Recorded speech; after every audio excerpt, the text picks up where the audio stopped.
Ms. Tate, I just want to say, on behalf of the Conservative Party, I want to thank you for your efforts in helping us promote the campaign to defund the CBC. We've got some breaking news for you here today. Welcome back to Moose on the Loose. My name's David, and today's top stories, we've got Donald Trump saying he's going to put 25% tariffs on Canada. We've got some new earth-shattering polling numbers. We've got Justin Trudeau going on the popular show Hot Ones. Chrystia Freeland making more stupid comments. We've got Australian news again destroying Justin Trudeau, and Andrew Scheer absolutely obliterates Catherine Tate. Let's jump into this. First off, with our breaking story here, we've got Donald Trump pledging 25% tariffs on Canada and Mexico, deeper tariffs on China. So what does this really mean for us? This is going to have a huge impact. Donald Trump has posted saying, as everyone is aware, thousands of people are pouring through Mexico and Canada, bringing crime and drugs at levels never seen before. Right now, a caravan coming from Mexico, composed of thousands of people, seems to be unstoppable in its quest to come through our currently open border. Here's the news. On January 20th, of one of my many first executive orders, I will sign all necessary documents to charge Mexico and Canada a 25% tariff on all products coming into the United States and its ridiculous open borders. This tariff will remain in effect until such time as drugs, in particular fentanyl, and all illegal aliens stop this invasion of our country. Both Mexico and Canada have the absolute right and power to easily solve this long simmering problem. We hereby demand that they use this power, and until such time that they do, it is time for them to pay a very big price. Sharon, everyone was worried about a 10% tariff or a 20% tariff. Now Donald Trump says a 25% tariff, lumping Canada in with Mexico as an immigration challenge and as a fentanyl challenge. What do you make of this escalation? Wow. That's, I think, unexpected for probably many people. I think this is going to bring a really big challenge if we look at Canada specifically here. If you're going to associate illegal immigrants and drugs crossing the border with tariffs that are two completely unrelated, there's no connection between the two. You're creating a real challenge here because the government does not control necessarily people who are trying to move things illegally. The government does have say in this. Just look at all the sea cans not getting scanned. They scan like 2 out of like 1,000 of them. The Liberals could do something about this. The Liberals could reverse their policies that are attracting all these people from around the world, these gangsters and mobsters, thugs, to come cause all their crime and chaos here. We didn't have this problem before. Essentially, I think that's what Trump is saying. He wants this to be cleaned up. All the crime in Canada, that trickles down to America as well. Godspeed to all of you as you deal with this. This is insane, candidly. 25% is insane. I mean, the only silver lining I could possibly think in this is not the first or the last time that Donald Trump or President-elect Donald Trump will threaten something outsized, and he may well sign that into law on day one as an executive order, but he clearly provides some kind of avenue, which, as Sharon points out, is somewhat bizarre.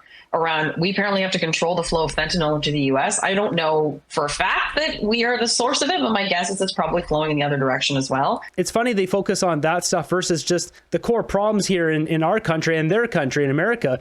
We should clean up the problem with fentanyl as well as immigration's off the charts. The incoming president intends to move very aggressively on a number of different fronts very quickly. And there are things that our government should be doing. The first is that we should be avoiding doing things that make the matters worse. An example of that was the digital services tax that the Americans had warned us about, but we went ahead and did it anyway and felt there wouldn't be repercussions from that. This old guy here has got a good take. We shouldn't be rocking the boat. Justin Trudeau is already not liked by Donald Trump because Trudeau's a liar. He's a proven liar. He's proven himself to be a liar to Trump. This is not a good footing. Once Poilievre gets in, I'm sure he'll be able to smooth things over and actually create some trade deals that benefit both countries. But I think he's just basically laying it out straight to Trudeau. It's like, you're playing by my rules. This will affect a lot of industries in Canada, including in Alberta, it'll be energy products, crude oil, natural gas. Ontario will be automotive products, machinery, electronics. In Quebec, it'll be aerospace, aluminum, and dairy products.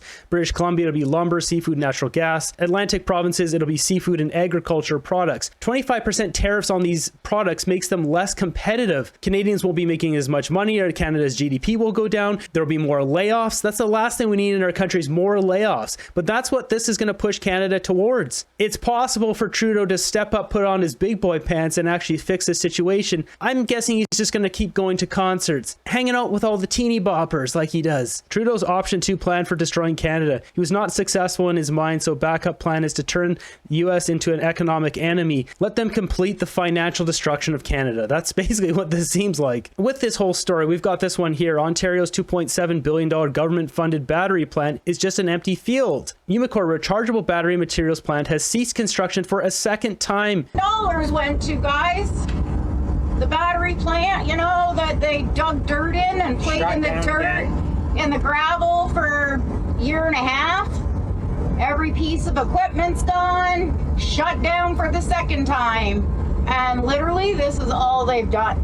What a waste of our money. Trudeau just knows how to pick all the losing projects. Nobody's seen this coming. So they stole $2.7 billion. How's that a win? More money laundering, great. Got this one posted by Marty up north. This is pretty interesting. It says the GST on our $338.46 grocery bill was $3.85. That's the discount Trudeau's offering. I can buy 6-pack of bagels with savings next time. Here's my wife did the groceries. There's an entire grocery bill.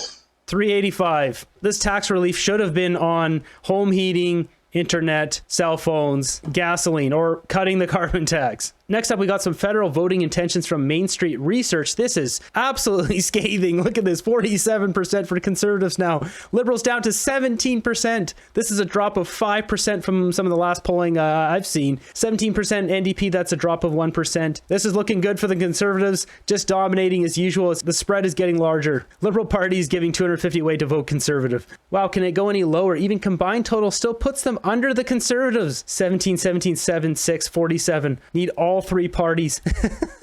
Next up, this loser here, Captain Schmuck. He's on Hot Ones Quebec.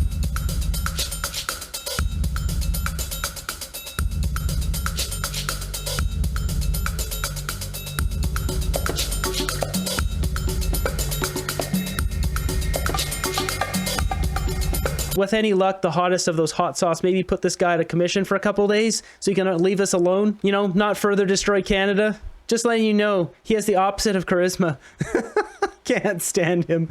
Dude is living his best life while his country burns. So yesterday in the House of Commons, Pierre Poilievre brought up this vibe session you can see here. So this is where this comes from. Chrystia Freeland just blaming the whole situation in Canada. It's a vibe problem. The disconnect between the positive news that the numbers are showing about the Canadian economy and what people are feeling. He talked about how Canadians are feeling. And that's a really important economic point. A lot of economists have been talking about the vibe session and the fact that Canadians just aren't feeling good and that is having real economic consequences. Which economists would say there's a vibe session? Name one. I dare you. And the Canadian economists making that point are right. That there is a disconnect between the real economic, the really positive economic news, the fact that the Canadian economy does appear set for a soft landing. That's good news. But Canadians aren't feeling it, and that is shaping their economic behavior in ways that are not great for the Canadian economy. People have been talking about a vibe session and how that is a challenge for the Canadian economy. Who are her economists? Willy Wonka, Puff the Magic Dragon, a garden gnome? Who's she talking to? Notice how she starts saying there's no problem, but then switches to saying the problem is our fault because we're too dumb to know how good we have it. She's a pathological liar, WF puppet, and a something else. What the heck is a vibe session? Yeah.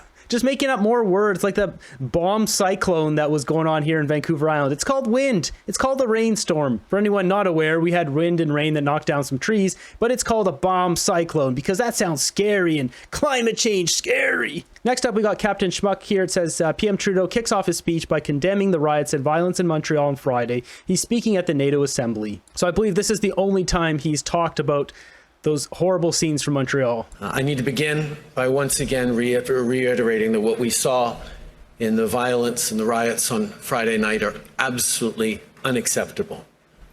As a democracy, as a country that will always defend the freedom of speech, it's important for people to be able to go out and protest and express their anger, their disagreements in free and comfortable ways.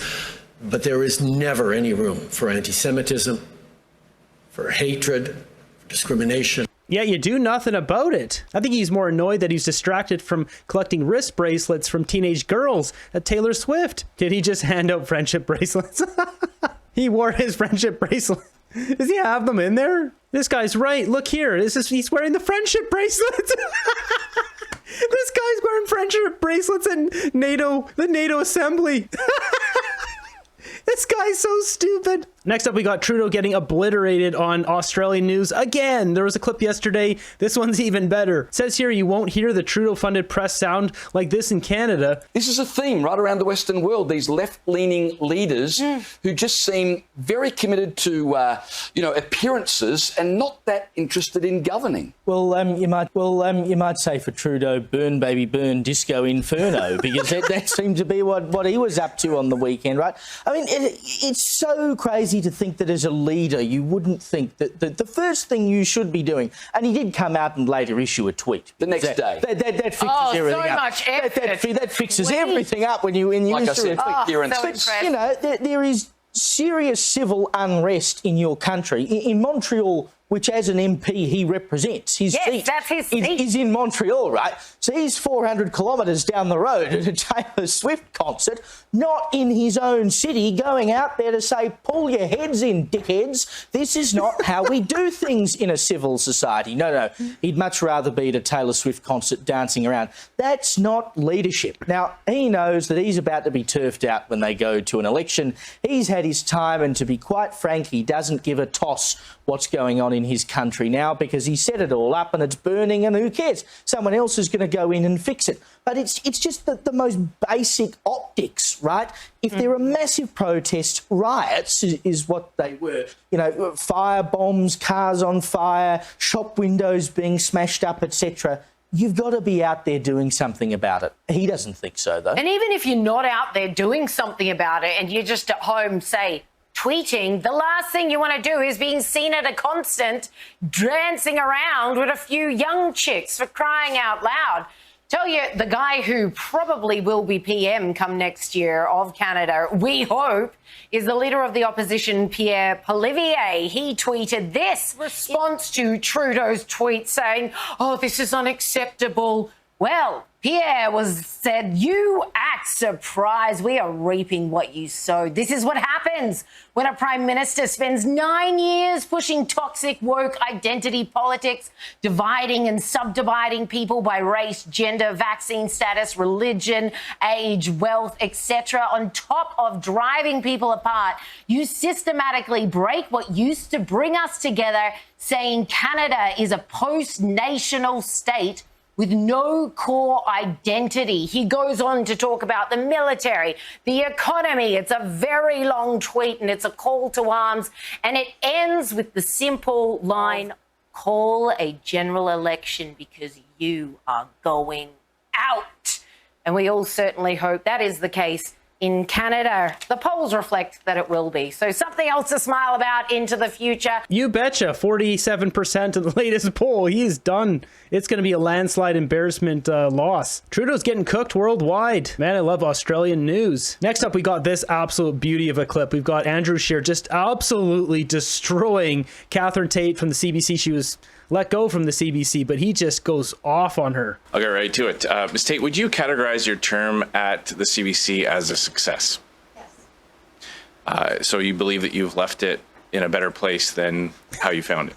Absolutely. Okay. So if I just go through a few things, and I just have to say you must have quite the echo chamber there if you believe that, because, when we're talking about how out of touch the CBC can be with Canadians, you only need to look at the bonuses that you paid out during an affordability crisis to executives and senior management while laying off the frontline staff, something that even Peter Mansbridge called the CBC out for. When we look at all the metrics, all the key performance indicators, ad revenue overall down, trust is down, despite polls that the CBC might have commissioned for itself. Independent third-party organizations that analyze this indicate that trust in the CBC fell 17% in just 4 years. Viewership is down, less than 3% in primetime markets. That means during prime time, when Canadians are getting into living rooms to watch what is on TV. 97% of Canadians say no to the CBC, tune it out, and move on to other things. Based on all of that, Ms. Tate, I just want to say, on behalf of the Conservative Party, I want to thank you for your efforts in helping us promote the campaign to defund the CBC. Because I think outside of the Conservative caucus, you have been the most successful person in creating the demand to defund the CBC. $1.4 billion of taxpayers' money doesn't go for an online streaming service. It goes to a whole host of products in which Canadians are choosing other sources of information and entertainment. So again, I don't really have a question there. I just wanted to say thank you for your efforts to help us defund the CBC. He didn't ask a question. I must say that it really does shock me the extent to which certain members of this committee and sups in, or whatever you call it, seem to make me the target and throw insults to my tenure at CBC Radio-Canada in order to discredit the organization. Those aren't insults. They're just straight facts. You're an absolute loser. You tanked that entire organization, which was once a trusted, valued organization by Canadians. You ruined it. The organization has stood for 90 years, and we know 79% of Canadians say they believe that CBC Radio-Canada should continue. And so to have this be somehow a proof that we should be defunding the CBC is ridiculous. So I understand Mr. Cpac is not sharing with you. Go ahead, Mr. Scheer. Just want to point out that those were not insults. It may be insulting to hear that ad revenue is down, but that is just a fact. It may be insulting to hear that 97% of Canadians choose to watch other things on TV other than the CBC, but that is just a fact. It is just a fact that trust in the CBC has fallen by 17% in just 4 years. When I had a chance to ask you about trust in the CBC, one of your responses back was that corrections were up, that the number of corrections that the CBC News issued is up, and that was a proof, some kind of evidence that the CBC could be trusted. I look at it the other way. When you have a falsehood broadcast on the national news, and then a correction that follows up a few days later, or on an online post, that doesn't instill confidence and trust in the CBC. It points out that the CBC allows things to get to air before doing proper vetting, validation, and fact-checking. And they use that to their advantage. They'll put out a story that's just crap, that's not honest and true, and then they'll put out a little post somewhere, tuck it on their website. Sorry, we made a mistake. Well, those 2 million, 5 million Canadians that saw that original broadcast, only 100,000 of them or whatever will see that online post retracting it. They know they can abuse the system that way, and they've been doing it for a long time. It may be insulting to hear the dollar amounts about executive bonuses, but I'll tell you who was really insulted. The frontline workers that were laid off when the CBC was claiming it didn't have enough money to keep that entire workforce, and then reads in the paper or reads on a news source other than the CBC, because they probably weren't watching it either, that senior management and executive all got bonuses. So again, those are just facts. It's everything I have listed off 15 comes seconds. from third-party independent sources that have indicated all that. And so I just want to again say thanks for your help in our efforts to defund the CBC. Mr. Scheer. This is hilarious. She just has to sit there and take it. 90 years as a Canadian icon, it only took 9 years of liberal propaganda to destroy it. No wonder she didn't want to tell us how much she was getting in those bonuses. I don't know what the number was because I would just be pissed. Next up, we have this clip here. It says spokesman for Migrant Rights Network denounces Trudeau government's calling them heartless, ham-fisted, conservative-like immigration cuts. We are here today to condemn the massive policy cuts to immigration over the last 18 months.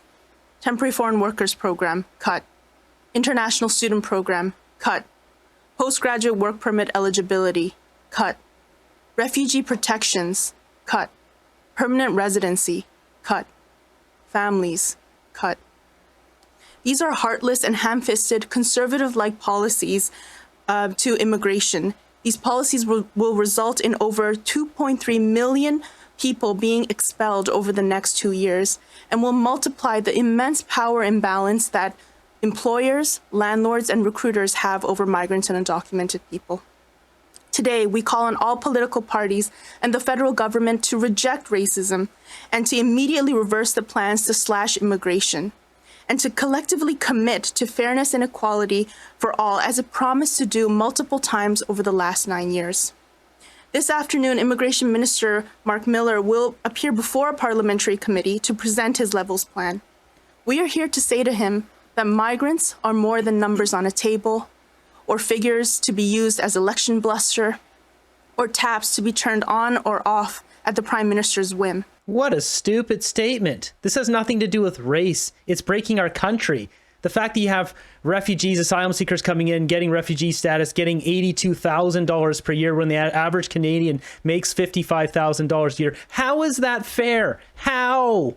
You can't pay into the system your entire life and get treated like a piece of garbage on the side of the road. Cut the immigration. Cut it down to zero. No more immigration. It broke our country. Once we get leveled out, build a whole bunch of houses, like 4 million houses, then we can turn it back on to those numbers we used to have, like 250,000 per year. These statements are made without any logic, reason, or intelligence. Why is this CCP agent demanding we take in more immigrants we have no more space for? Investigate this clown. Why are radicals like this given a platform? Way more than 2 million need to leave this country. We can't even house our own, and we have a very big anti-Semitism problem. Jump on over to my group. Let's check out some memes. The food professor, temporary GST holiday set for an 8-week period, is going to be a disaster for grocers. They need to decode and recode systems during their busiest time of year will far outweigh the benefits for Canadians. Yet it also comes down to, there was like, for toys, it's like some jigsaw puzzles and not other toys. It's like video games, but not those toys. Like, it's just an absolute mess. The Trudeau Liberals are the stupidest politicians we've ever seen. There's no planning. There's no nothing. There's no thought behind anything. Just absolute pathetic desperation. Like this, Captain Ick going around seeing how many little girls he can talk to. And as this says, reminder, April 1st, Trudeau still plans to hike his carbon tax on heat, gas, and groceries by 19%. Like, what a joke. Here's a rebate. Isn't that my wallet? There we have it. Trudeau's still taking Canada downhill. Apparently, we aren't at the bottom yet. He's just going to take us crashing and burning now. Now with his relationship with Trump being the catalyst that takes us even further. I have a feeling if a 25% tariff goes in, we may see another freedom convoy. That may be the straw that breaks the camel's back.